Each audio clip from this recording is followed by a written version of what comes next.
Welcome everyone to today's webinar. I am so excited that y'all have taken a little bit of time out of your day to join us.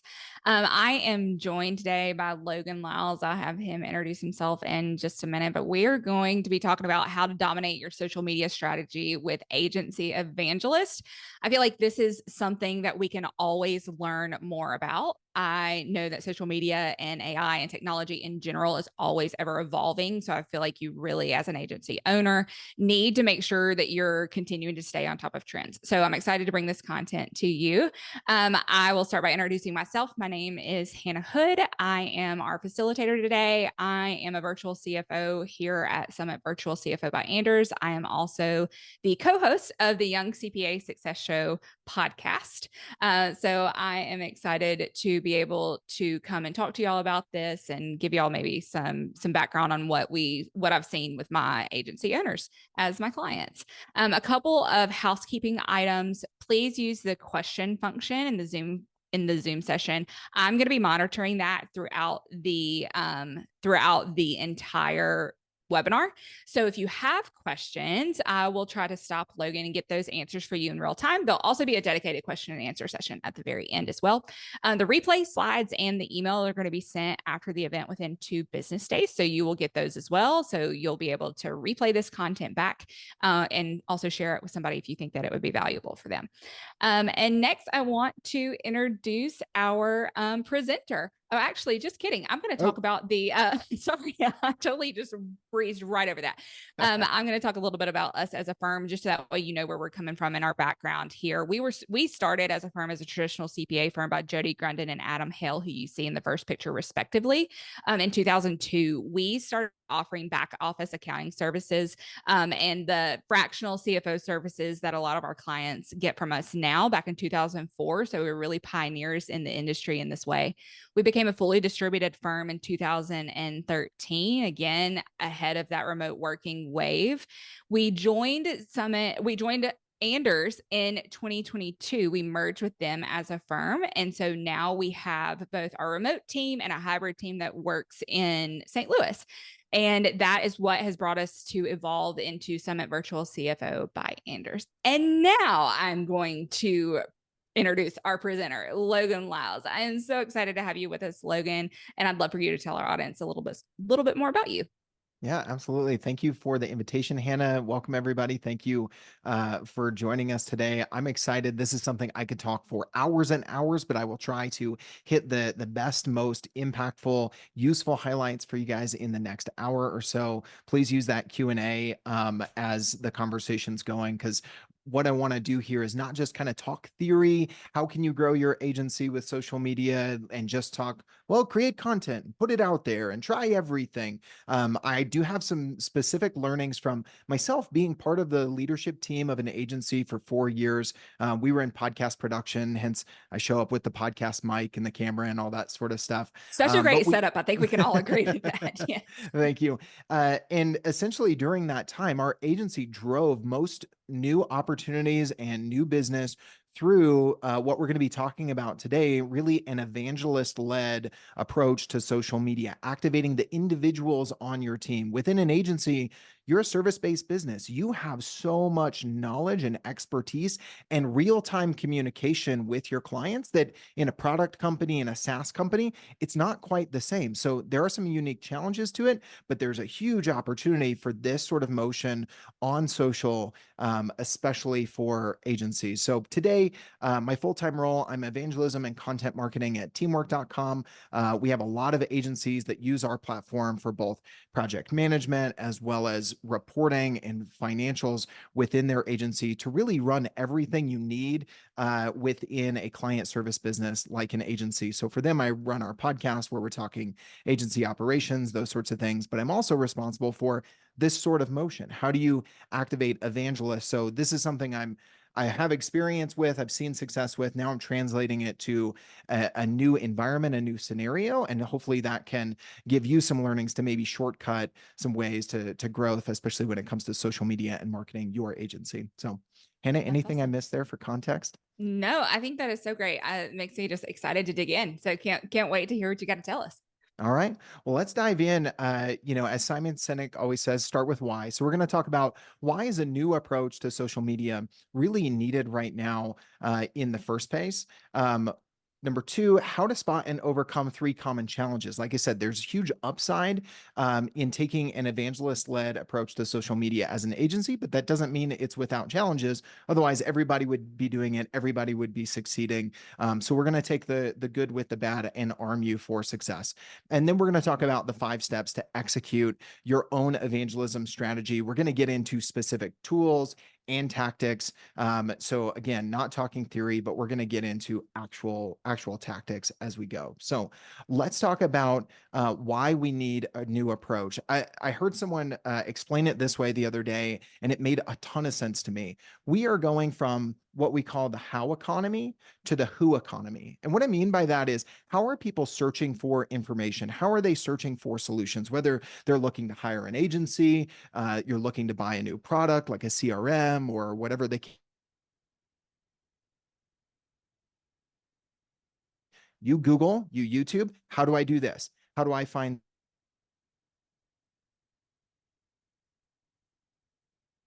people are knowing that I could type in how to into YouTube and Google and get tons of results. The question is, what can I trust? What who can I trust to actually give me the good information? And so oftentimes we're going to our peer network. I mean, let us know in the chat if you have done this recently where you're looking for a vendor or a software or something like that, and you went to your peer network first. You texted another agency owner, or you went into a Slack group, or you asked your internal team, right? Those sorts of things are examples of what we call the who economy, where it's not about just data and information, but it's about building trust. And what we're going to be talking about today is a way to lean into that reality that trust is really the currency of the realm, if you want to go that route. And by activating individuals within your team to get active on social, putting the practitioners out there and their expertise through a distribution strategy through them, not just through your company page and those sorts of things. And on that note, I saw this meme the other day and it just really hit home of this difference between the how and the who economy. Marketing teams just waiting for some engagement on those company LinkedIn posts. And uh, I've seen it where, we've gone from, hey, here's a company post. What does this one have? 2, 3 engagements, right? No Very comments. We few. were sharing a report, really great content. Like we surveyed over 500 agencies at teamwork.com to put out this state of agency operations report. Put out this post. We have like what, 40,000 followers on our company page, right? Wow. What I also did was I was at Inbound last year. I found Pete Caputa. He's an influencer in the agency space. He built the HubSpot partner video. Produced that video, gave it to him to post. 100, sorry, my screen is a little small here. 152 engagements, 45 comments, a repost. Like, I don't know what your definition or bar for virality is, but that's a heck of a lot better than the one on the left, right? And why? Because it came from an individual sharing similar content. So Hannah, I'll pause there, see if you have any thoughts on this and kind of the distinction between the how and the who economy and why we need a different approach here. Yeah, I can't tell you how many times a day, a week, whenever I'm having client conversations that they come to me and say, "Hey, what platform would you recommend for X? Or what platform would you Mhm. recommend for Z?" Like, it is a very common conversation that we are having. And I also know that whenever we are sharing these things with our warm market, like, we can only go so far. But then we Mhm. need to also then tap into our team's warm markets as well, because Mhm. then, like you said, that trust is invaluable in so many layers of business. This fits the bill as well. Yeah. Yeah. We need that in order to expand and grow our businesses. There's a great visual. I've been known to mix metaphors, but hopefully I'm not here. If anybody, especially if you're a marketing agency listening to this, you probably remember when HubSpot started talking about outbound versus inbound, right? And they kind of put those two against each other and said outbound, where we've got a megaphone, we're kind of shouting at people, to Hannah's point, not a warm audience, just a cold audience. We're just shouting at them, right? What we need to do is pick up a magnet to engage. Well, the problem is now everybody has a magnet, and some people have a people. Now you're activating multiple can five on top, and all of a sudden you can pick up some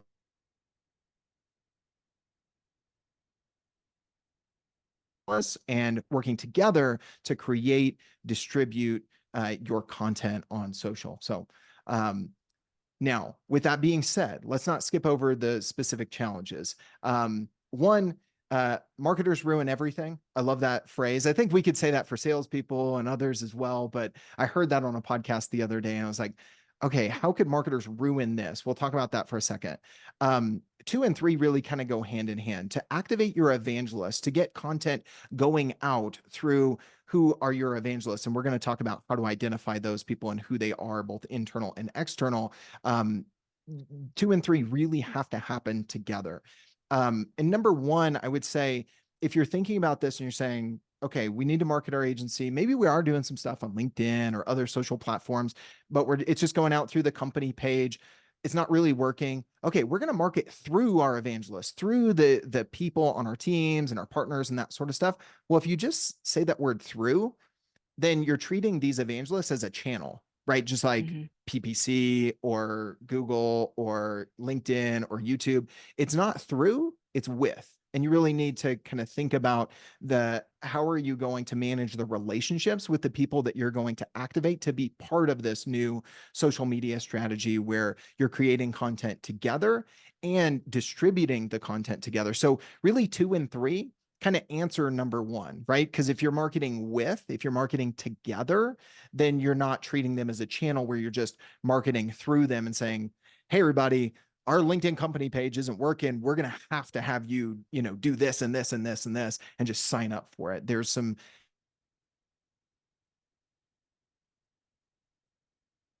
outsized impacts that you can have there. A line I heard the other day, Alex Sheridan, who's someone who their agency really focuses on video content for LinkedIn. And he said LinkedIn specifically is like a 24/7 industry conference. Because what's interesting about LinkedIn, if you've ever noticed, like you'll be scrolling on LinkedIn and it's like, Hannah commented on this. Yeah, Logan liked I've this noticed post. that. And then you see the post, right? There's a little bit more of this network effect that LinkedIn is actually kind of leaning into, where there's more conversations. It's less kind of one-sided like YouTube and Instagram. Yes, there are comments, but that's not necessarily where a whole lot of back and forth is happening between, the individuals. It's more like a, tamed down version of Twitter or X, because we have to be nice to each other because our face and our professional profile is behind our Yeah, username, right? exactly. Awesome. All right. So let's talk a little bit about the 5 steps. As I mentioned, I wanted to put 5 easy steps, right? Because as hard,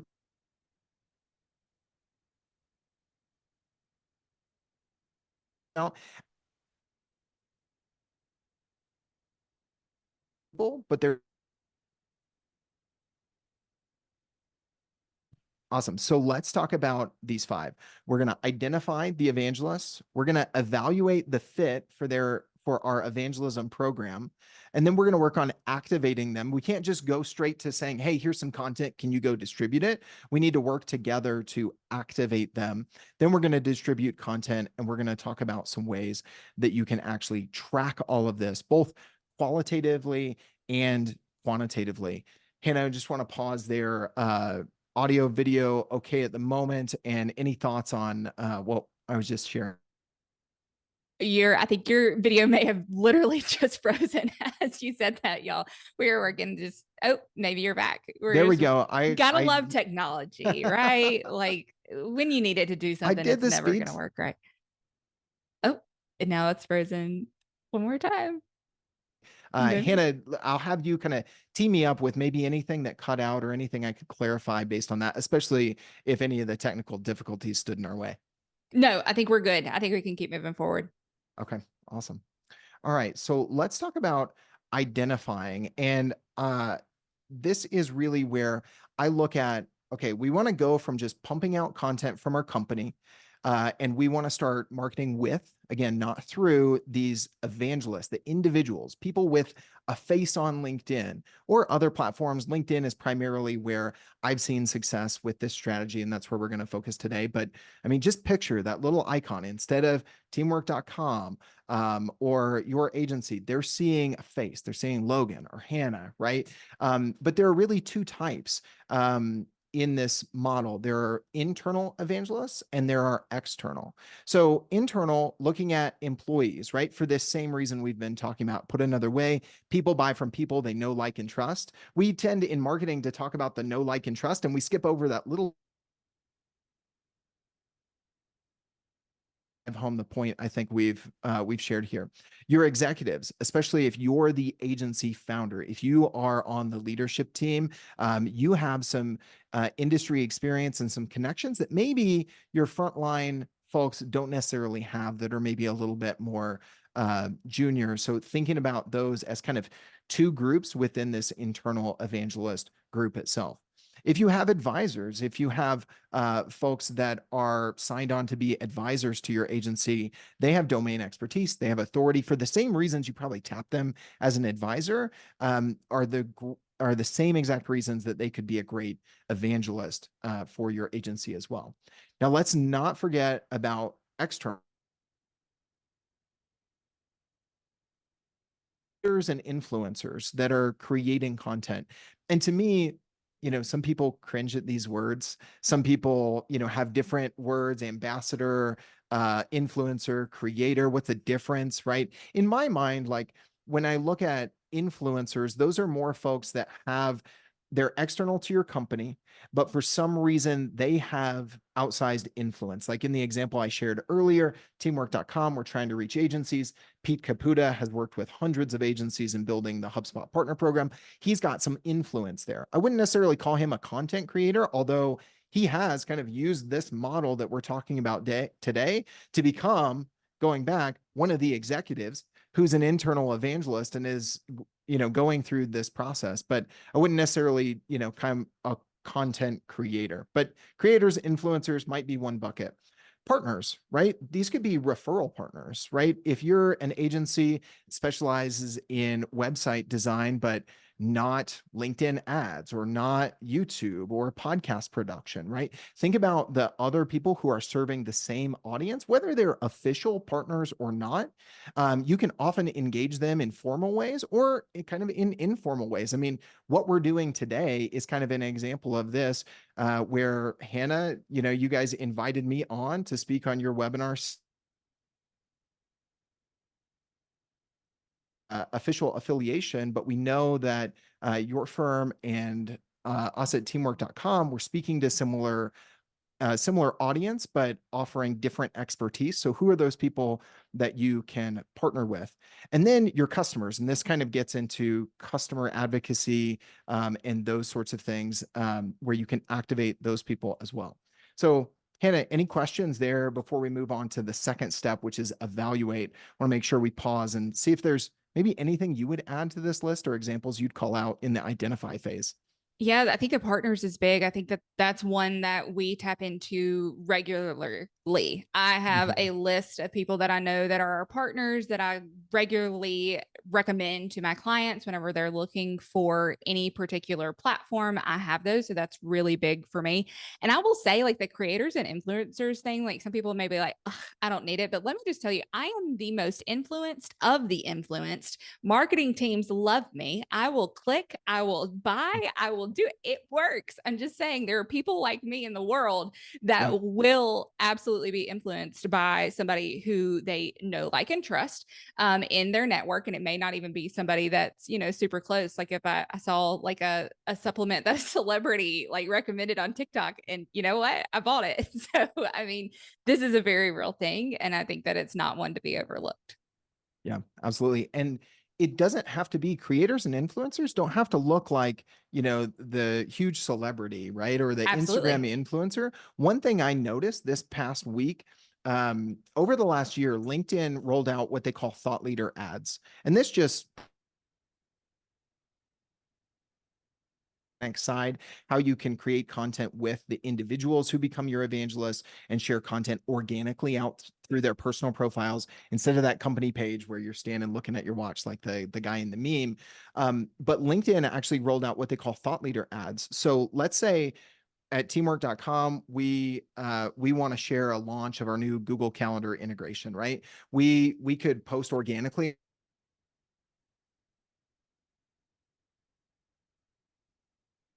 I personally could post about it as an internal employee and an evangelist.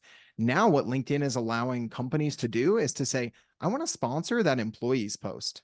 And it has a little gray sponsored line to it, but it looks very much like an organic post. And it can even start organic to where I post it.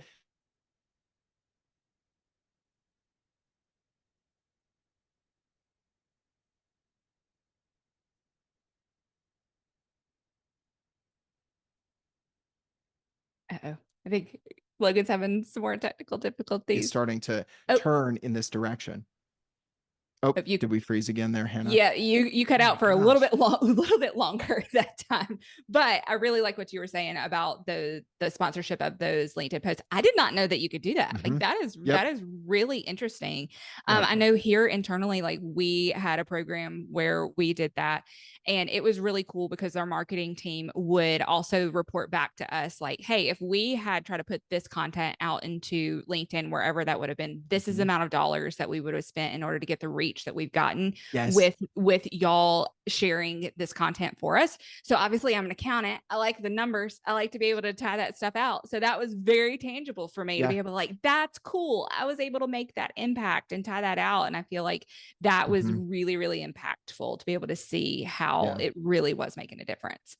Yeah, exactly. One of the tools in the toolkit I'm going to share here in a bit is called Shield Analytics. And what that allows you to do is, let's say, Hannah, you and I are both part of an evangelist program like we're describing here. And over the course of a quarter, we're each posting twice a week on LinkedIn. What Shield allows you to do instead of creating a new spreadsheet, although I know accountants love spreadsheets, but We do. one more is maybe not needed. Shield will allow you to say, okay, Hannah's post got this much, her follower growth was this, Logan was this. And then it will actually spit out that value that you're talking about there, Hannah. What would you have spent in a paid or earned media capacity in order to get those number of impressions? So it's a really great tool if you're headed down this track and you're like, I can't pay for thought leader ads right now, but I could kind of rally the troops and get our team posting on LinkedIn. And maybe you do kind of a test, you do a pilot for 30 days. And you don't say, okay, for the next year, we're all posting on LinkedIn twice a day, right? Like walk, crawl, or crawl, walk, run. I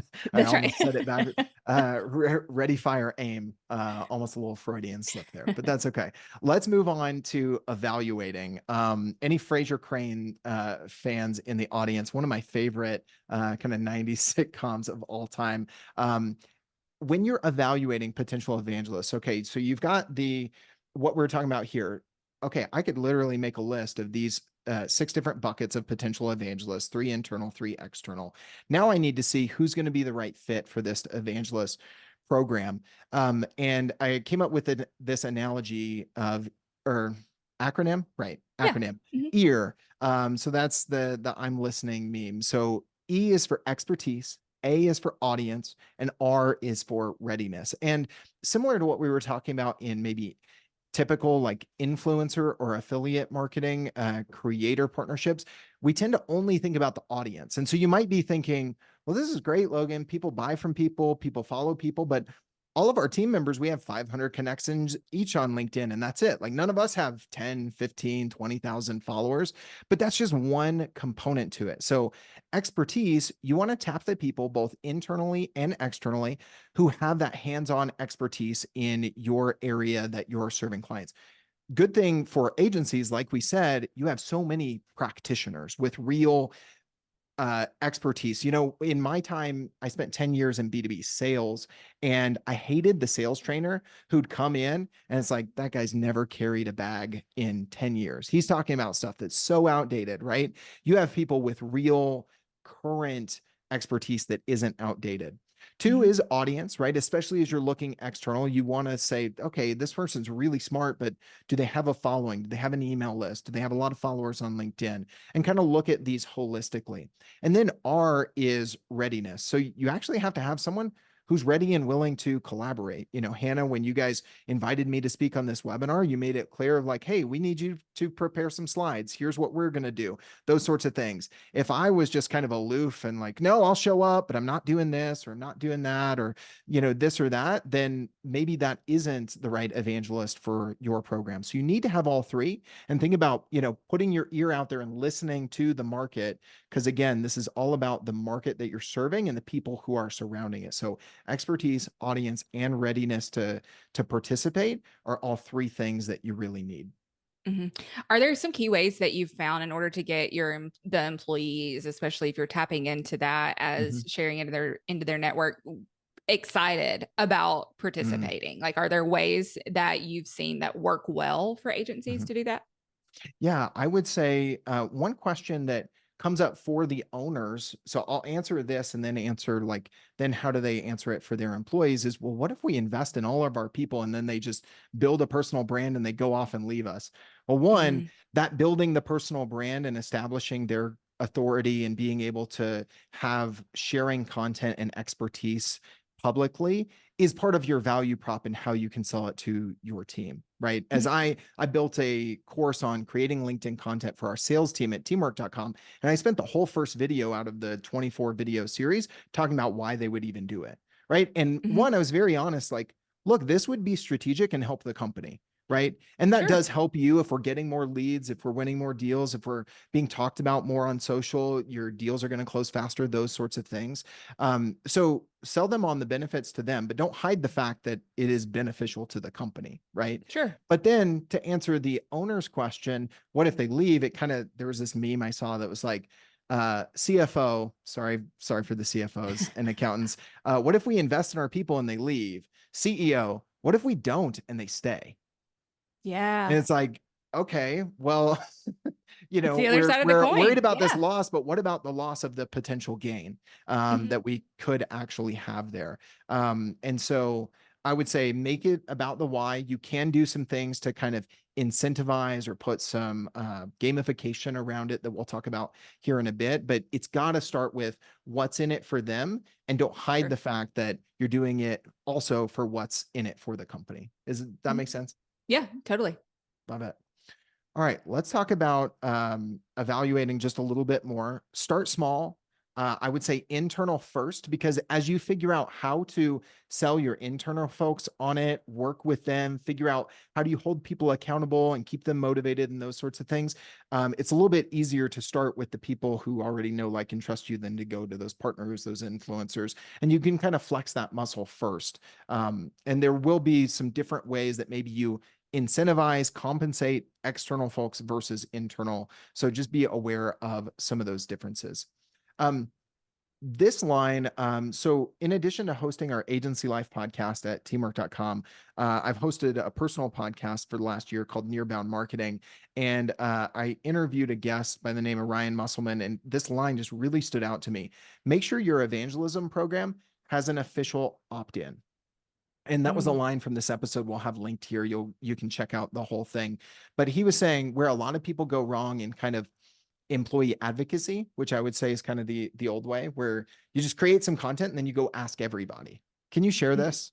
Right. And then what happens? It's like the Spider-Man meme. Everybody's like, you're going to share it, right? No, you're going to share it. What if I say the wrong thing? Right. So after you've sold them on it, have an official opt-in and let them know what is coming. Okay, if you're raising your hand, you're like, I want to build my personal brand.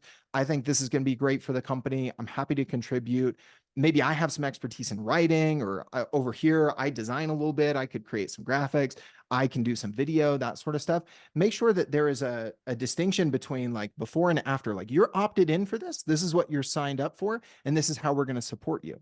And then back to one of the points that Hannah made earlier is, what are the official goals? Using a tool like Shield or others that we're going to talk about in a bit to actually have official goals with that official opt-in, and then have tracking and rewards all tied to it. So I think those four are really pieces that you need to have in place, and already kind of coming up as questions just in the conversation. So Mhm. Great ones there.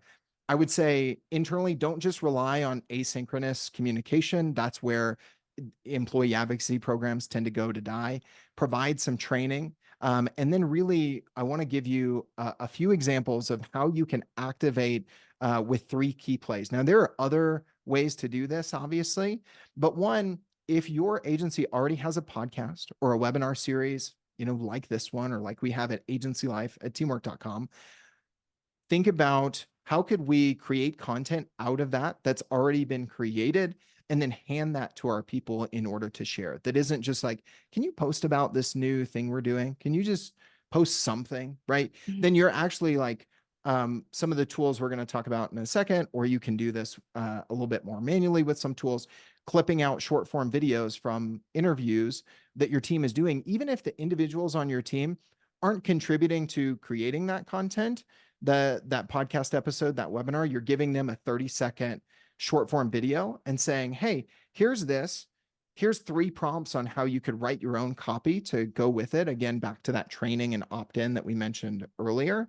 And then assign that out and create a schedule so that you know who's posting what, when, and you're taking out some of the process for them and the burden of, I don't know where to start. I'm not a content creator. Hand them something and then just say, put your commentary to this in the text that's going to go above the video on LinkedIn, those sorts of things. So if you have any pillar piece of content, especially if it's audio and video, that can be a great place to start there. Hannah, you guys have been podcasting and doing webinars.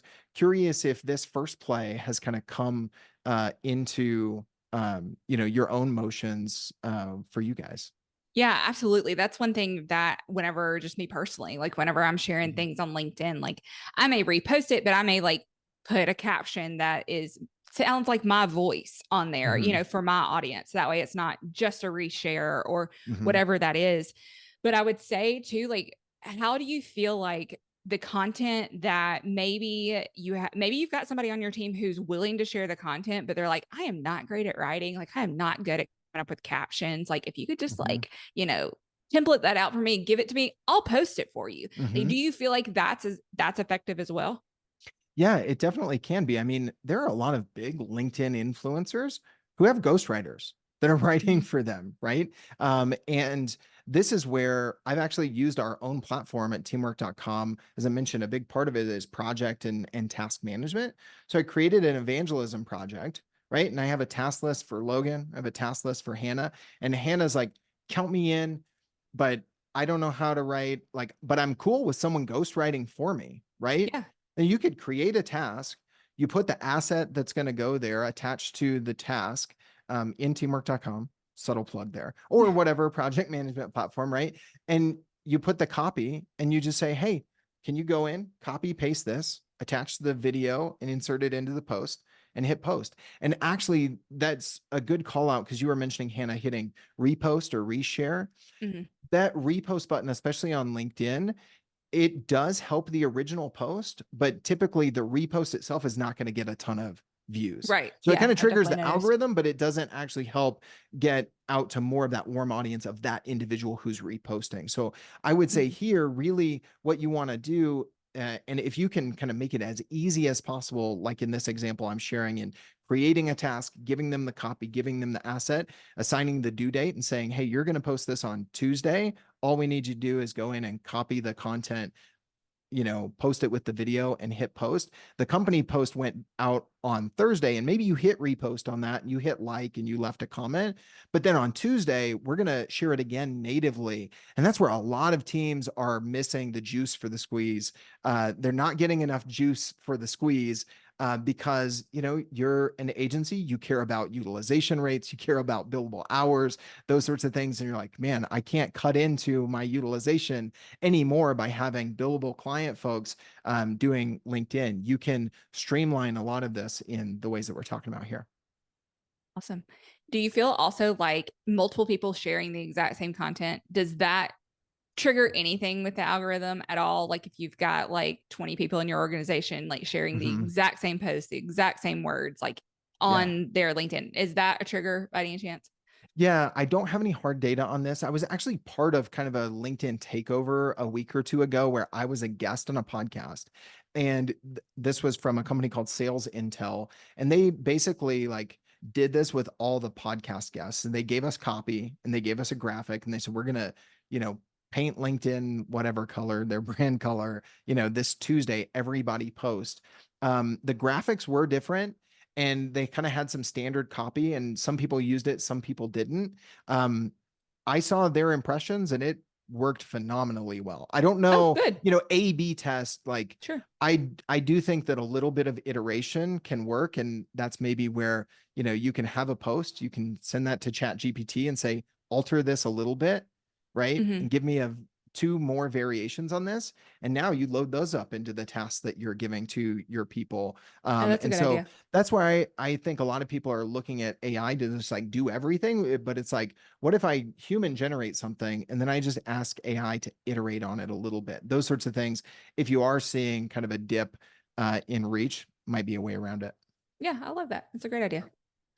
The other thing, this was something I was talking about with the folks at Cast Magic on their uploading podcast recently, is that you're oftentimes having internal meetings where you're talking about client challenges, solutions, wins, frustrations, what clients are doing, why they're choosing your agency, those sorts of things. This is another area, and I'm going to share with you guys, speaking of AI tools, an AI tool that will allow you to take those recorded audio conversations and turn them into LinkedIn posts. Because so often when we're like, okay, we need to create content, put our content creating hats on, and it gets all stuffy. And it's like, this is B2B. We've got serious buyers for our agency. What they really want to hear is those stories that you're talking about in that weekly L10 meeting, or whatever meeting that you have where you're discussing the problems that your clients are having. And so with a tool like Cast Magic, for instance, it's an AI tool designed to take audio and then turn that into a tweet thread, a LinkedIn post, a summary, those sorts of things. Excuse me. And it's designed for podcasting, but there's no reason you couldn't use that either with their app for your phone to record your side of the conversation. I think they're working on a Zoom integration, which would be Oh, that's freaking amazing. phenomenal. Imagine that, of like you just taking that Zoom call recording and then you get done and you go over to a tool and it's got potential posts for all your team, and then you load them up in your tasks as you assign them out to the people who have officially opted in. Remember that Hmm. piece, right? So that's another great way that you can create content, again, without eating into that billable time that's so important within an agency. Because we work with a ton of agencies at teamwork.com, and I know how important that is. And so I don't want to mitigate that and just say, you can do all this. Well, how are we going to get client work freaking done, Logan? What are you talking about? Right. So that's Hmm. important as well.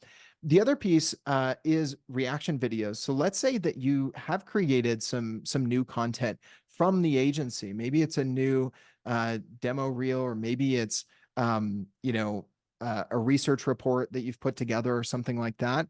In that example that I shared, where our company page post got like 3 likes, and then the influencers post had over 100, all I did was say, "Hey, Pete, we created this content. Here's a nugget. What do you think about that?" Right? And he recorded a 1 minute response to that. And then what I did was pulled that into an editing tool, which I'm going to share here in a bit, put captions on it, put our branding on it, that sort of stuff, and said, "Hey, Pete, I have this piece of content that you can just share tomorrow. You cool with that? Do you want me to write copy or no?" Okay, no. All right. And then he shared it. And then, that post took off. And so I wasn't asking him, "Hey, can you speak on a webinar? Can you do this?" That piece was just asking them to react. The other thing is, if you do have podcast guests, if you do have webinars like this, we've got an hour's worth of content right here, right? If you Yeah. guys take this and find 5 to 8, 30-second clips that are decent, and I'm not freezing on Zoom, and then you shared that with me and said, "Hey, Logan, here's 3 of your best moments. Do you want to share these on LinkedIn?" Or even asking maybe before you create those videos, because sometimes you can put in the work to put those together. But those sorts of things, where is there existing content that you can break down into smaller bits, and then how can you distribute that with the people, whether that's an external partner coming in to speak, an influencer, or your internal team? I love that. And I feel like too, like this, we could be sitting here just recording ourselves and having this Mhm. conversation. It does not even have Yeah, to be a exactly. distributed webinar. Like it is not, you do not even have to put in that level of work for Yep. this. Literally anybody can get on here and talk on Zoom, record yourself. Nobody has to know that you had nobody in the audience that you were talking to because you're going to Thank use you. the clips in the Oh my videos. goodness. Yes. Hannah, it's like you saw this next slide. We're going to get into tools because Maybe. people love to, like, I get a lot of questions about my audio and video setup. What tools do you use, Logan? I've kind of previewed some of those, but literally this tip right here: record long form conversations, even if you only use small pieces of them in the content that you actually share. So even if you're like, Logan, we can't, do a monthly webinar or a weekly podcast, like we don't have time for that. Well, if you can just record a long form conversation and then just pull out two nuggets from it, that is still, getting you ahead of where you are today. And so you can do that on Zoom. Another tool that I really like if you want to up the video quality, but it's just as easy as joining a Zoom call, is riverside.fm. This is meant for recording podcasts, recording. You can do some live streaming through it that I've done before, but what I like about Riverside is it gives you the highest quality audio and video, and it gives you those separate tracks. So instead of saying, hey, we're going to have this weekly meeting, we're going to have it on Zoom, you could just have it on Riverside. You lose some of the chat functionality and stuff like that because it's not a meeting tool, it's a content recording tool.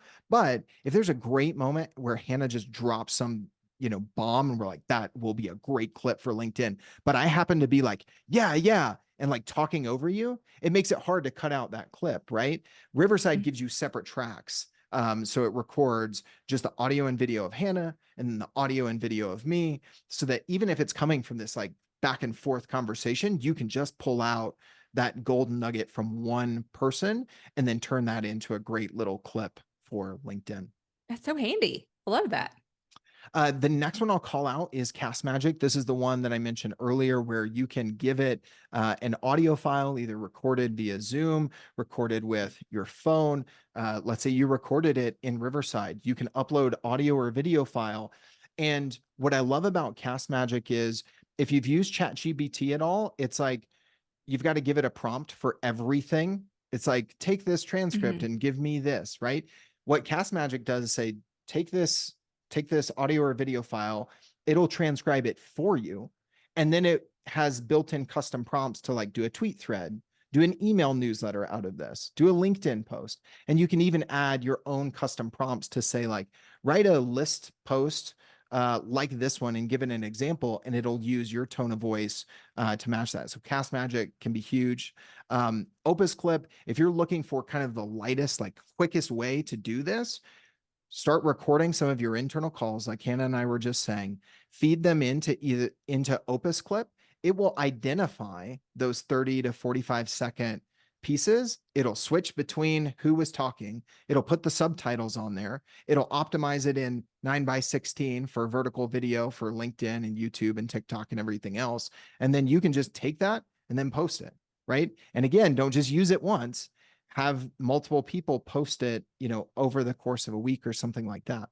Now, with some AI tools, we all know that AI, isn't super perfect yet. Submagic is another one where you say, I'm going to go through and I'm going to identify the clip and edit out the 45 seconds. Like maybe I know enough video editing to like chop out a 45-second clip, but I can't optimize it for social and put on subtitles and that sort of stuff. Submagic is kind of the next step there where you do the identification and then you let it do the post-production and then you export it and then you go post it as well. If you want to go a little bit more hands-on, Descript is a great tool. Let's say you're like me, you can edit video, but you're really not an expert in Final Cut or Premiere or something like that. Descript, I first started using for podcasting because what it will do is you record a podcast, you drop in something you've recorded, like in Riverside, like you see in the example here. It'll transcribe the whole thing. And then you want to clip out something, it gives you a transcript that looks like a Google Doc, and you highlight the section of the words that you want, and then you can cut that out, like by editing the Oh, text. You don't wow. have to use, kind of your typical video editing tool. So that's really great for that.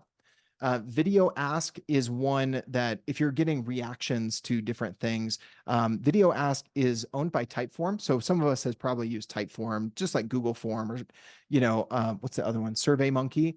But it allows you to put a video in front of someone and them to reply with a video. So we're actually going to start using this at teamwork.com for customer advocacy. Because let's say you have a client who's like, this was so awesome. I can't believe the results you guys just drove. Our QBR was phenomenal. Thank you so much. You send them a video ask, and it has a standard video of, thank you so much for our feedback, your feedback to our agency. We would love to create a short clip for LinkedIn to share your story and your feedback. Would you be willing to share a quick video or text, and give them both options, right? And let's say they pick video. Sweet. All right, record your 30-second video. They hit record, and then there's consent baked right into it. So gathering Mhm. customer testimonials, it's usually a whole process. We got to set something up. We got to send video. We got to get consent. We got to get approvals. Video Ask has some pre-built templates for collecting customer testimonials, and we're actually going to start using it ourselves here pretty soon. Canva is another one, makes design super easy. I want to keep going here and make sure we have time for any questions, but anything there that stood out to you, Hannah, or anything you want me to double back on that wasn't clear? I feel like the world of social media can be very overwhelming for an owner, Mm-hmm. especially if you're starting out.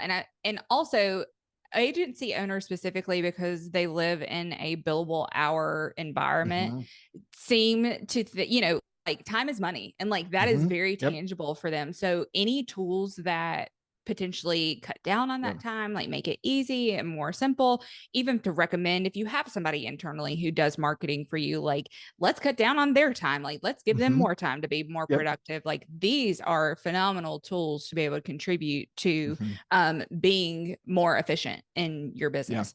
Yeah. And I would say if you're listening to this and you're like, Logan, this is still a kind of a big list of tools. Where should I start?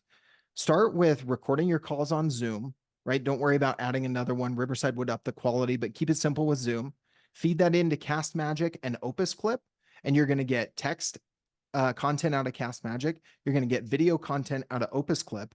And now you just need to figure out who's posting what when. And those two tools, without getting a little fancier with some of the other ones, number two and number three, two and three, can help you really get started quickly. Um, when it comes to distributing, I thought this was a really good example. Let's say you do have a podcast. I'm seeing more agencies do this, especially to bring on potential clients and build relationships with them.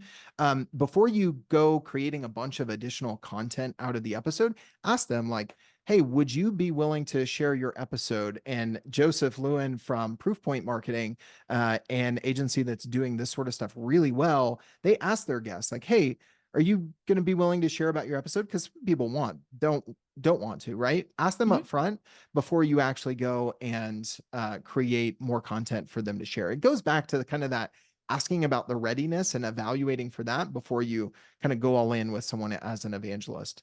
Mhm. This is a screenshot of one of the tools I was mentioning, Descript, that text and video editor. What I like about it is transcribes the video for you. And so if I share that with an outside influencer and say, hey, we created this great video, do you want us to write copy? Or, hey, I just generated the transcript to go with the video so that you could write some content that goes with it without having to start from scratch, listen to what you said again. They could just take that transcript and then modify it a little bit so it sounds a little bit more LinkedIn post-ish, and then make it easier for them. So those are a few call outs, I would say there. On the distribution, to share a few more tools, like don't underestimate the power of Slack. If Mhm. everyone is opted in to this evangelist cohort, then create a Slack channel, celebrate when everybody posts, drop a link to each post in there so that people can kind of see the momentum. They see what other people are doing. They can give feedback on maybe everybody. You have three people and they're like, I'd love to write my own posts. And you read one and you're like, okay, I could give you some tips on how to format that better. Make it a place of feedback, encouragement, and celebration.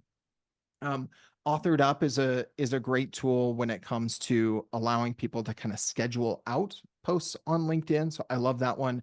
A little plug for teamwork.com. You can kind of see my board view there in our evangelist project, where I'm assigning out tasks and I'm moving them from week to week. any project or task management that you have could work well for this. Kind of barely scratching the surface of really kind of where we play, but an application nonetheless. Um, Two ways you want to track, both quantitatively and qualitatively. So if you do have someone who's running marketing for the agency, or you guys are a marketing agency, you know the power of just putting some UTM parameters on the links that people are sharing so that you can kind of track the impact back in HubSpot, those sorts of things. If you are using a partner platform like Partner Stack, or I think Everflow is another common one. Having people use custom referral links can give you some tracking there, more on the conversion. And Shield is the one that we mentioned earlier, looking at more kind of the awareness, less conversion, like how many followers, how many impressions, what would have been the earned media value there. Um, Tracking, if you're using tracking qualitatively, two great things you can do is start implementing self-reported attribution. If someone has book a consultation form that they fill out on your agency's website to have that sales call, have an open text field that says, how did you hear about us? Because oftentimes there will be things there that aren't going to show up in those quantitative tracking avenues typically, but they might say, hey, I listened to your podcast, or I heard this person mention you, or I've been following Hannah's content on LinkedIn for a couple of months. Those can be great ways to track more qualitatively as well. So with that, I will round it out. We can have some questions, some conversation here, Hannah. If you want this full list of social media content tools that can help you with your evangelism program, connect with me on LinkedIn. I'm pretty easy to find. There's my link, and just DM me tools and I will send you this full list, the link, so you can easily get to it. I'm the host of two podcasts, both Agency Life, where we're talking with the agency owners about operation, growing, hiring. We've got an 8-figure agency coming on in a couple of weeks to talk about some of their hiring mistakes and secrets they've learned. And then you can find the Nearbound Marketing podcast, where I'm talking about a little bit more evangelist stuff like this. So that's what I've got from here, Hannah. Yeah, I love that. And to any of our audience, if you have any questions, you're welcome to drop them in the Q&A, and I will address those with Logan while we're live here. So I'm thinking here as well, I know you mentioned it's hard sometimes for an agency owner, and like kind of like the what you said about the CFOs is like, what if they build a brand and they leave, and Mm-hmm. then what if they stay? Is I wonder if there's a correlation between, once you get people really bought into this evangelism program, if there's a correlation to loyalty with the Mm-hmm. company as well, in terms of if that tends to rise and grow once they feel like they're contributing, feel like they're feel like they're seeing Mm-hmm. the fruit of their labor. Like, have you Yeah. seen any of that Mm-hmm. as people start to implement that? Oh, absolutely. When we rolled out an evangelism program at Sweetfish Media, the podcast production agency I was a part of, like, people were genuinely excited, and they're like, "You're going to help me do this? You're going to write this content for me? You're going to, invest these resources into me?" They were excited. Like, it was a motivator. It was a draw. We actually It helped us hire new people into the agency. I literally had one of our new account managers at one point say, I decided to apply and ultimately come on board at Sweetfish because of Logan's content, right? And that's Oh, not a that's shout out awesome. to me. That's the power of what we're talking about here as well. And I would say that loyalty isn't just limited to, are they going to stay with the company? It ties to how much of an evangelist they will be for the company, even after, if and when they leave. The number of times that I've referenced Sweetfish, that I've given them shout outs on the podcast that I host, in my LinkedIn content, in webinars that I'm guesting on, like this one today, and mentioning the company fondly, pointing back to them, those sorts of things, is just, that wouldn't all be there in the same way, I don't think, had I not been part of an evangelist program within the agency. I think that's great, because I think this really speaks to value beyond just trying to Mm-hmm. acquire new customers, new employees. Like, it really is value for you whenever you're talking about your company culture too, which I Mm-hmm. think has an indescribable amount of value Yeah. for an agency. So that makes me really excited that you've given some really tangible ways to apply this and to like walk away from here applying it today. So I can't thank you enough for joining us. I see that you have your LinkedIn link here. So I was going to ask you, how do we connect with you? But I Mhm. see that you've already got that here. So I'm very excited that you've already covered our bases from that perspective. So thank you so much for I try coming to on come here and prepared. sharing your expertise with us. We also internally here have some tools that you'll get in your slide deck. One of Mhm. those is this free dynamic guide for forecasting that our Mm, owner Jody Grandin wrote. You can scan the QR code for that. We also have a suite of podcasts ourselves. So we have the Virtual CPA Success Show is actually rebranded to the Creative Agency Success Show. So mm. there's a lot of great content for agency owners there. We also have the Modern CPA Success Show and the Young CPA Success Show. So always I going to make a love that. plug for our suite of podcasts. And then we Absolutely. also now have a new audiobook version of Jody's book, Digital Dollars and Cents, which I know has been extremely valuable for many, many agencies. So absolutely recommend downloading that if you have not already. So easy just to listen to an audiobook. I listen to it when I commute to get my kids and just anytime that I'm in the car. So I love that we have that available now. And then if you're listening and would love a free virtual CFO consultation, like we'd love to connect with you. There's obviously no obligation. It's totally free. We just want to chat with you to see if maybe we might be a good fit and give you a little bit of advice. While we're at it, you can schedule that by scanning the QR code, and that would be with our strategic growth director, Christy Buchanan. So thank Love you it. again for joining us. I'm excited. I'm going to go. I don't know if we're connected on LinkedIn. I'm going to go connect with you on LinkedIn. That way I can start interacting on your posts and boost your engagement. So I love it. I'm absolutely going to do that. So thanks again, Logan. Yeah, thank you so much for having me, Hannah, and the whole team. This has been great. Love creating content with you guys. Great podcast. They do have. I've had the chance to be a guest on one of those shows. I like the way that you guys reframed the naming of one of them as well, being even a little bit more about the audience. Yeah. And I think there's some great content there. So if you're a podcast listener, all the podcasts we have to share with you from both sides today. And thanks for, I look forward to connecting with everybody, whether you're here live or you're watching this on demand. Connect with us on LinkedIn. Would love to continue the conversation there.